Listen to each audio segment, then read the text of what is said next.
Y'all gonna see. Y'all better fucking believe it, man. Times are coming. America's about to be destroyed. The so-called white man, the most proudest man in the earth, that had 2/3 of Negro, Latinos, Native American Indians, Latinos, Negroes, have our people thinking that way, being like that. Y'all gonna see. They're all gonna be put out. In fact, let me get this. Sirach chapter 35, verse 17. Man, I'm gonna start at I'm gonna start at Sirach chapter 35, I'll start at verse 8. Give the Lord his honor with the good eye, not with the evil eye, man, not with the proud look, not with the look of, if I come to you dressed a certain way, you're gonna accept me regardless. Fuck you, man. And diminish not the first fruits of thine hands, and all thy gifts shew a cheerful countenance, and dedicate thy tithes with gladness. Don't be giving it up with ulterior motives, like you deserve to get what you believe you think you deserve. It says, and give unto the Most High according as he hath enriched thee, and as thou hast gotten, give with a cheerful eye. Don't come with a humble spirit, man. Don't be coming like that asshole that was in Luke, thinking like, well, because I don't do this, or I got this, because I got this nice, I got all this nice stuff, and he don't, I deserve the kingdom first. No. It says, for the Lord recompenseth and will give thee 7 times as much. And it goes both ways. You're going to be judged either way, whether you've been wicked or whether you've been good or righteous. He will not accept any person against the poor man, but will hear the prayer of the oppressed. It's just talking about what I'm talking about. It's just going into what I'm talking about. You have respect unto the rich. He said right here, he will not accept any person against the poor man. He'll accept the poor before he accepts a rich man. Before he accepts a man who dresses all nice, thinking that he's got it all when he don't even know what he's talking about. Let's see. Actually, I skipped the verse by accident. My bad. Verse 12, it says, do not think to corrupt with gifts, for such you will not receive. And trust not to unrighteous sacrifices. For the Lord is judge. For the Lord is judge. And with him is no respect of persons. It's just going into what I'm speaking about, man. For he will not accept any person against a poor man. He will not, but will hear the prayer of the oppressed. That's what we're coming to, man. All the poor men, all the men that sigh and cry for the abominations that are done on this earth, that's who the Lord is coming back to redeem. That's who the Lord is coming back to help, to deliver out of hell, to deliver out of an oppressed state. It says, he will not despise the supplication of the fatherless, nor the widow when she poured out her complaint. And what are we doing? What are the elect men of the Lord, the ones that are out in the highway of the byways, sighing and crying? What are we doing? Right there. When we pour out a complaint, when we're giving up supplication to the Lord, he's hearing that. The scriptures tell you, well, actually right here it says, do not the tears run down the widow's cheeks, and is not her cry against him that causeth them to fall? All right, and the proud, the enemy. It said, he that serveth the Lord shall be accepted with favor, and his prayer shall reach unto the clouds. The prayer of the humble pierceth the clouds, and till it come nigh, he will not be comforted, and will not depart till the Most High shall behold to judge righteously and execute judgment. Because see, when we pray, man, we're not praying like you people do, man. When we're praying to get the fuck out of here, man. We're praying that the enemy that is ruling over us in a wicked, oppressive way comes out and takes them out the way. We're praying that the proud cease, the wicked cease, and that the humble and the righteous are put back in the power. But it says the prayer of the humble pierceth the clouds. Y'all can go. It's fine. It says do not the tears. The prayer of the humble pierceth the clouds, until it come nigh, he will not be comforted, and when it depart to the Most High shall behold to judge righteously, and execute judgment. Again, we're waiting on that judgment. We're waiting for the Most High to do it, to perform his promises, which is to take out the 2/3 Negro Latinos, take out the so-called white man that rules, and to continue on to put on Israel in power. It says, "For the Lord will not be slack, neither will the mighty be patient toward them, till he has smitten asunder the loins of the unmerciful, and repaid vengeance to the heathen, till he have taken away the multitude of the proud, and broken the scepter of the unrighteous, till he have rendered to every man according to his deeds, and to the works of the men according to their devices, till he have judged the cause of his people, and made them to rejoice in his mercy. Mercy is seasonable in the time of affliction, as clouds of rain in the time of drought." And that's what we're waiting on, man. We're waiting for that great rain. You know, right now we're in that land of dry, that valley of dry bones, and that land of dryness. We're waiting for it to be replenished. We're those flowers that are budding up in a dry land, and we want water. You know, we're getting it, but you know, we want that ultimate rain, man. It's gonna just ultimately bring life back into this place. Well, not to this place, but ultimately bring life back. It's like there's so many metaphorical ways you can talk about it. Right now, there's no grass. Yeah, there's trees, but they're ugly. They're dying. But we're waiting for it to where, and look at all this. You got nothing but concrete. There's no life here on the earth. But I'm gonna get back to Sirach chapter 35, verse 18. "For the Lord will not be slack, neither will the mighty be patient toward them, till he has smitten asunder the loins of the unmerciful, and repaid vengeance to the heathen, till he have taken away the multitude of the proud, and broken the scepter of the unrighteous." That's all we're waiting for, man. Don't have respect on the persons, because look who he's coming back to. You want to trust in your looks? You want to trust in the way you act? That you think what you're doing is good? All right, look what you're waiting. Look what the Most High is coming back to recompense. Look who he's coming back to kill. The proud, the ones who that have that high look because of the way they dress, the way they look. You know. In fact, let me get one real quick.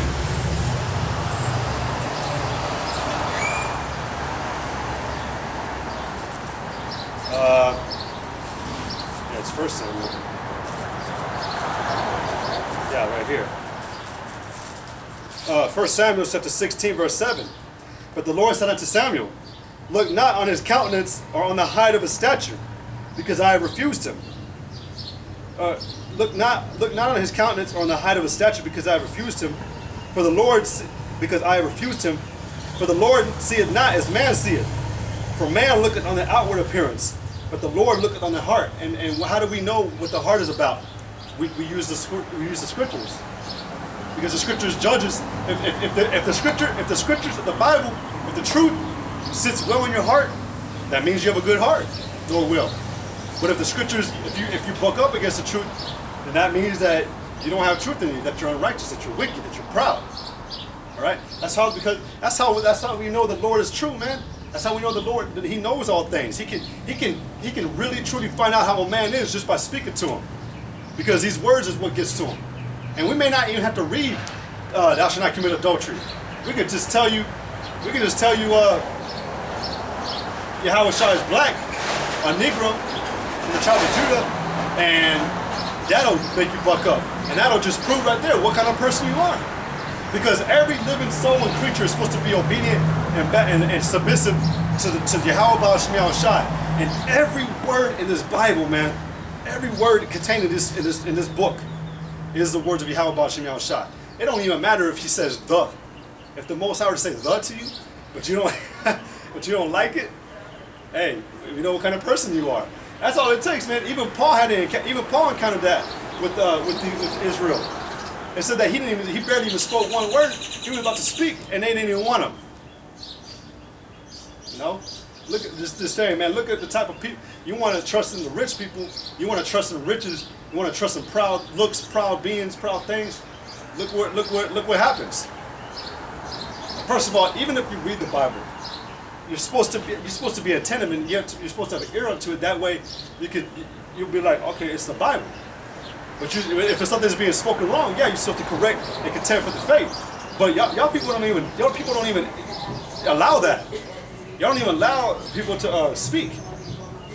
Y'all automatically see them holding the Bible, and I don't want to hear that. Why the fuck don't y'all want to hear the truth, man? For what? It's the Bible. Why is this the most loved book in the world, but when it's brought out, it's the most hated? You know? Because, well, let me get it real quick, man.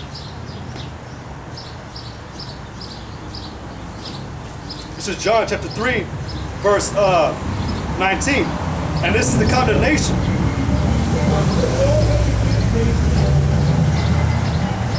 And this is the condemnation.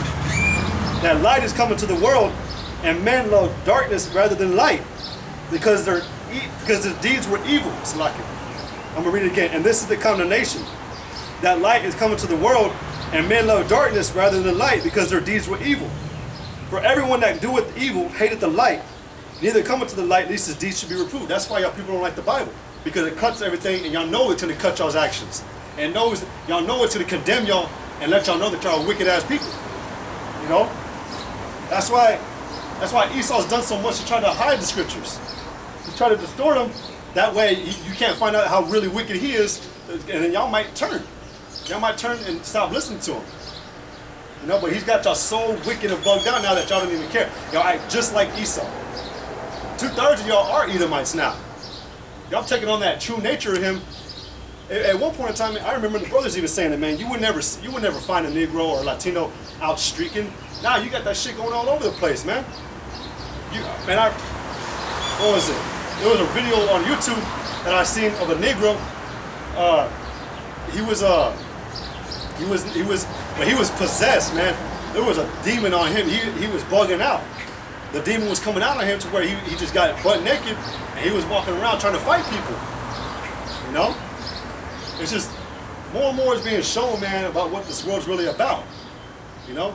It's starting to show that, I think I said it on my video I made, y'all are wicked, and the way that y'all act, it just proves more and more that these scriptures are true.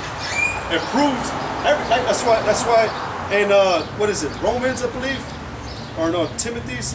Let me find it real quick, because scriptures talk about. Actually, you know what? It's Galatians. It's Galatians.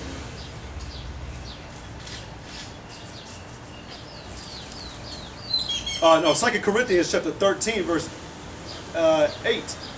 It says, "For we can do nothing against the truth, but for the truth." You know, no matter what y'all people do, no matter how y'all try to disrupt prophecies, y'all try to frustrate the scriptures, y'all try to disannul what's coming, the scriptures still speak for themselves.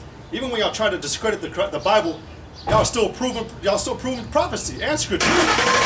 Because the scripture said that there's going to be a generation that was going to try to discredit the Bible. That's going to try to be like, no, that's not how it is. When the truth was really brought out. And when y'all people do that, y'all are showing that, all right, y'all are that generation. So that's how we know too that we're in those last times. That because y'all are those people back then. Back then y'all didn't want the Bible read, and now today y'all don't want it read. So what? I'm going to read it again. For we can do nothing against the truth, but for the truth. Everything human beings do is contained. Every human being reality is contained within the scriptures. There is nothing you can do to discredit the scriptures. All in all, they're going to play out. Prophecy is going to be played out, and there's nothing you can do about it. Let me find that scripture I was trying to find earlier.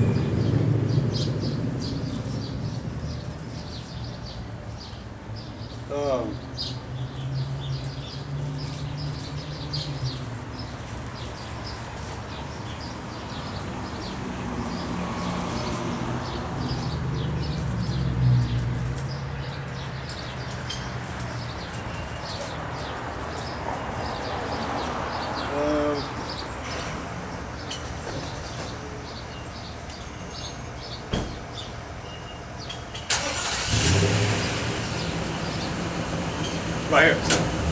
Jeremiah 44, chapter, I'm going to start at verse 27. It says, "Behold, I will watch over them for evil and not for good. And all the men of Judah that are in the land of Egypt shall be consumed by the sword or by the famine, until there be an end of them. Yet a small number that escape the sword shall return out of the land of Egypt into the land of Judah. And all the remnant of Judah that are gone into the land of Egypt to sojourn there shall know whose word shall stand, mine or theirs." So in the end, man, we're just waiting to see whose words are going to stand up. Is the words of you wicked ass people, you 2/3, you still call white man, we're going to see whose words are going to stand. Yours or the Most High, Yahweh? No, Hashem Yahweh Shai. Whose words are going to stand? That's all we're waiting on. It's good versus evil right now. Well, that's what we're waiting to see. Who's going to triumph? Evil's been winning for so long, but you have no idea that was set up. That was allowed. The Most High allowed wickedness to continue in this place because he's got his agenda. And so y'all can't, in real case, y'all can't say that the Most High is wicked because he's not. Y'all don't understand that there's ways that are played out. There's things that are played out that they play out that way for a certain reason. The Most High is not. He can't be tempted with evil. So the left-hand side, the spirits are working, and they're the ones who are doing this right now. The Most High, it's in His pleasure and His will to allow these things to continue, because in the end, y'all are all going to be proved sorely wrong, horribly wrong, in a horrible way. Y'all want to discredit the Bible? Y'all want to talk shit? Y'all want to be everything contrary to the scriptures? Y'all want to play out your role? You want to be out? Y'all want to go? You leave y'all's heritage? Okay. Time's going to come where you're going to get that judgment. You're going to be judged according to the ways of Yahweh Shem Yahushai, according to His word, not the ways of man. And I got into it last week, man. You can do something. You can do something that you're fine. You're fine. You can do something that society looks down upon, but you don't get the real judgment for it. You have any idea how many people get caught cheating today on their woman, on their man, on their man? You have any idea how many women get caught cheating today, and yet nothing happens to them? The scriptures tell you, man, you're supposed to kill that woman. In fact, it's supposed to be to where that man that was married to her is allowed to have first hands on her, and then the rest of the congregation can join in and stone her ass. You know? And the man that is caught committing adultery with her is supposed to be put to death too. But does that happen? No. When you get caught robbing today, what happens? You go to jail for some amount of years, a good some amount of years. What about Esau? He stole an entire land. He stole an entire world. He stole an entire inheritance from the Most High. He stole the people of Yahweh Shem Yahushai, man. He stole Yahweh's possessions. Going back to the temple when Nebuchadnezzar was in power, what did he do? He stole all the good from the temple of Israel, and what did the Most High do? He fucked him up. He made his son Nebuchadnezzar, but Nebuchadnezzar's son actually ended up going through what the Most High was going to do to Nebuchadnezzar. Nebuchadnezzar got his judgment, but his son actually got his judgment too. He made his knees shake like a motherfucker because he knew his time was up. The writing was on the wall. It was to the point like, all right, I'm going to kill you. You know? But what was I saying? But yeah, I mean, what Esau? He stole the Most High's children, sons, daughters. You know, he stole an entire people, and then went as far as trying to make them forget who they are. You think? Like I understand robbing, being a thief. The scriptures talk about being a thief, to not despise a thief when he steals it to get what he needs, what he sufficiently needs. Though he's going to be judged, but man, that's on the earth. Look what Esau did, man. He stole from Yahweh, man. The great, powerful, omnipotent, omnipresent power. What do you think the judgment is for that, man? What do you think is a logical price to pay for that? Well, the Most High gives it to you. 200 million thermonuclear missiles. You know?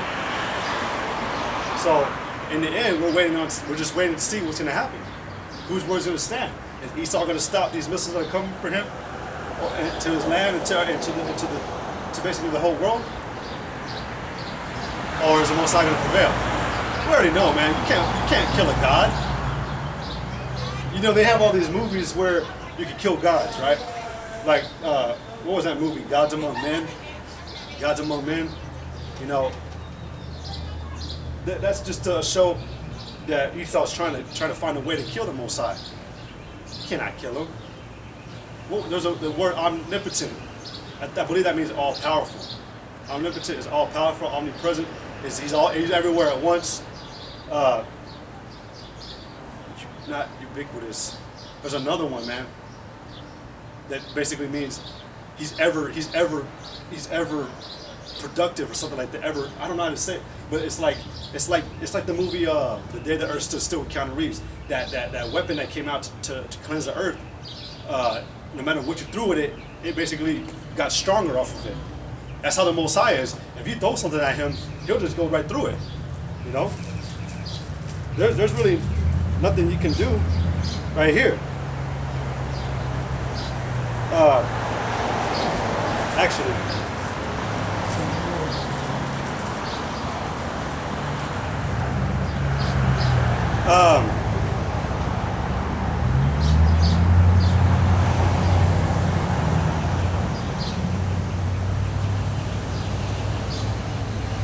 yeah.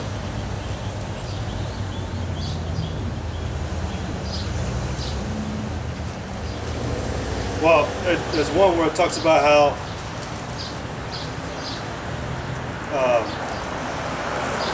basically the Most High, if man were to try to put a blockade or a type of, if you were to try to put a way to stop, the Most High from getting his way, the Most High said he would just throw it down.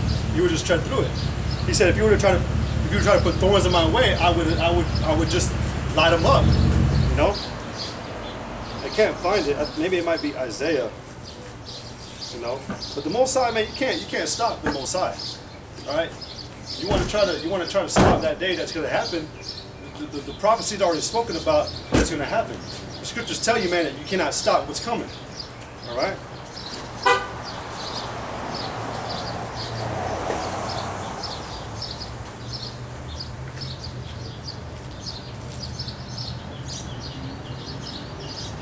Anyways, I'm gonna get back to Jeremiah. Jeremiah 44 and 28, but it says, but yet a small number that escaped the sword shall return out of the land of Egypt and to the land of Judah, and all the remnant of Judah that are gone into the land of Egypt to sojourn there shall know whose word shall stand, mine or theirs. So we're just waiting on the words of Yahweh Shemel Shai. Who's gonna win, Esau or you people? Because all y'all people want to do is just try to stop what's going to happen. Whether y'all like it or not, America's going to be destroyed. 2/3 of these Negro, Latinos, Native American Indians, you're going to die in America, along with the so-called white man, along with the other nations who come over here. All right? And there's nothing you can do about it. This is Isaiah chapter 66, verse 15. For behold, the Lord will come with fire, and with his chariots like a whirlwind, to render his anger with fury and his rebuke with flames of fire. Can you fight fire, man? Are you able to actually clench it? Can you grab it and use it like a sword? Whatever? No. So how are you gonna fight in that day? How are you gonna stand in that day? Scriptures tell you, man, you're gonna buckle in that time. When Yahweh comes from the heavens and the Most High is there, you're gonna buckle. First of all, man, the elect are waiting on to see those chariots. We want to see those chariots, but it's just gonna be a scary thing because they're gonna look terrifying. But you people, guarantee you to see that because you haven't been occupied in the prophecy, you haven't been diligent in the scriptures, you haven't even gained the understanding. You're gonna look up and you're gonna think it's an invasion. It is, but you're gonna see it like these movies, like just for some reason an alien species decided to find Earth today and they're gonna just exterminate us. No. They're coming for a certain purpose, to kill all things that offend against the earth of Yahweh Shemel Shai and that don't know him. All right? That's what it's coming for. That's what he's coming for. That's what those chariots are going to be coming for, lighting this place up. And if you're in the way, shit. You're done.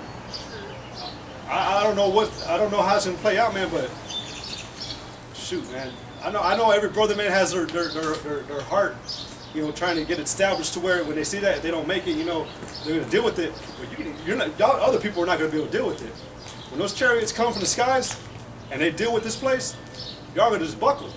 When who the world called Jesus Christ returns, y'all not going to know what to do. Y'all going to be looking for a white Jesus.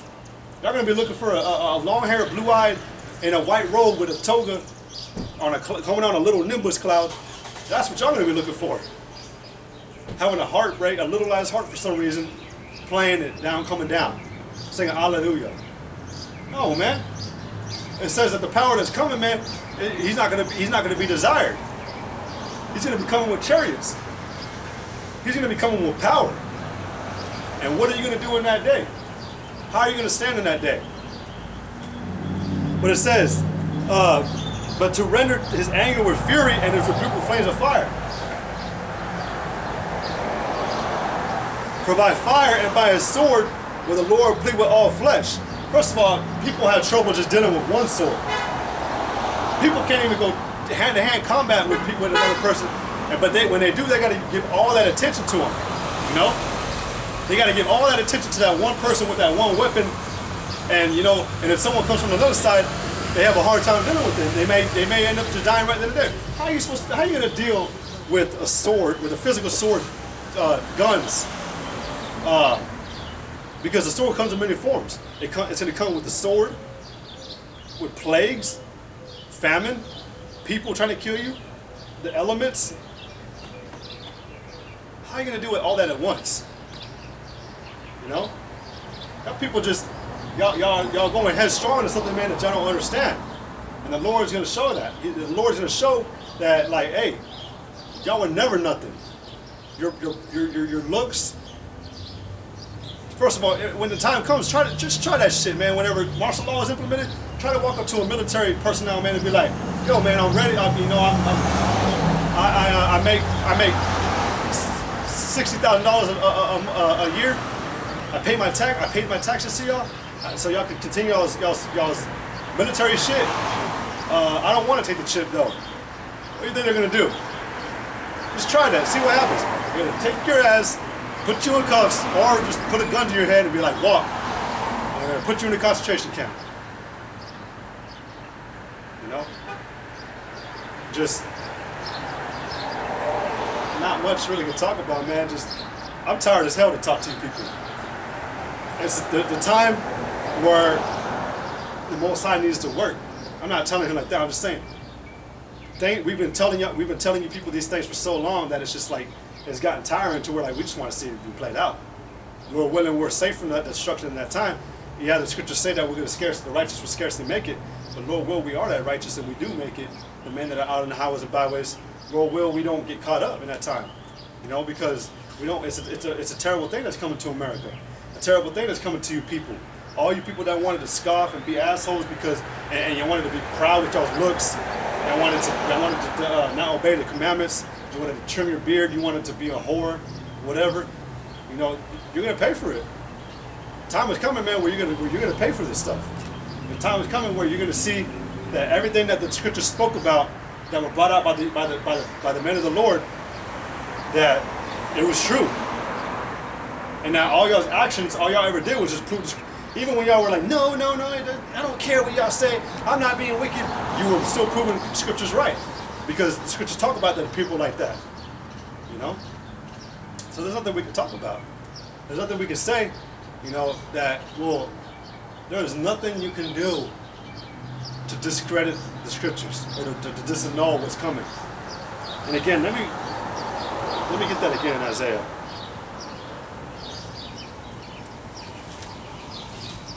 This is Isaiah chapter 14, verse 26. This is the purpose that is purposed upon the whole earth. And this is the hand that is stretched out upon all nations.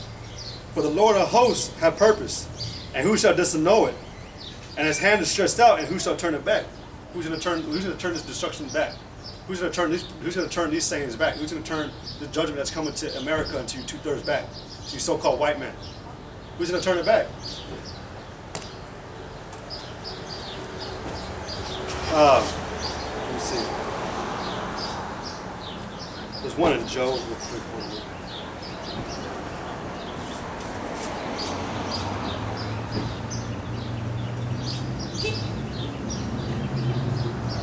Job chapter 34, Job chapter 34, verse 33. Should it be according to thy mind? He will recompense it. Whether thou refuse, I'm gonna read this again. I might read this more than once. Should it be Job 34, 33? Should it be according to thy mind? He will recompense it. Whether thou refuse or whether thou choose, and not I. Therefore speakest what thou knowest. So whether or not you want this or not, it's coming. I don't know of any other power that's been made up. I don't know of any other false god in this time that has done anything like the way that the scriptures are spoken about. The scriptures talked about a nation that was going to be pure in their own eyes. That's how y'all people act. The scriptures talked about the Savior returning. Did he not return 2020 something years ago? You know? Did he not? Did that not happen? There's so much proof to prove that Yahushua actually existed, but there's very, very little proof that these other gods that are spoken about are believed